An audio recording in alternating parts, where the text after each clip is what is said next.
আসসালামু আলাইকুম সুপ্রিয় দর্শক সবাই কেমন আছেন? আশা রাখছি সবাই ভালো আছেন। আজকে আমি সৌদি আরব একটা ফুলের দোকানে আসছি। আমি ওই দোকানে পার্ট টাইম করি। যদিও ক্লিন কাজ করি, ফুলের কাজ করি না। তারপরেও ফুলের কাজের সম্বন্ধে আমি কিছু কথা বলব। সবাই ধৈর্য সহকারে দেখবেন ভিডিওটা, আশা রাখছি। তো সৌদি আরব অবস্থা তেমন ভালো না, কাজে কামের সমস্যা। তারপরেও অল্প কিছু কাজ আছে, এগুলাতে টাকা আছে। তার মধ্যে একটা কাজ হলো ফুলের দোকান। দেখেন আজকে অনেকগুলো ফুল রেডি করা হইছে। এগুলো ডেলিভারি দিবে। অর্ডার পাইছে। তো এগুলার মধ্যে আসলে অনেক লাভ, 50% লাভ প্রায়।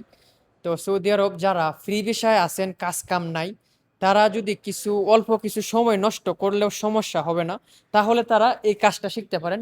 ফুলের কাজ কিন্তু বর্তমান সৌদি আরবে আসলে একটা ট্রেন্ডিং বিষয়, মানে টাকা কামানো যায়। পূর্বেও ভালো ছিল, এখনো ভালো আছে। তো আপনারা চাইলে ফুলের কাজটা শিখতে পারেন, ভবিষ্যতে অনেক টাকা ইনকাম করতে পারবেন। এটাই বাস্তবতা। এই কাজে ভাই আরো ডিমান্ড থাকবেই। সৌদি আরব ফুলের ডিমান্ড থাকবেই, অন্য কিছু ডিমান্ড থাক আর না থাক, ফুলের দোকান চলবেই, এটা ভাই গ্যারেন্টি। তো আপনারা চাইলে এই কাজটা করতে পারেন। আল্লাহ হাফেজ।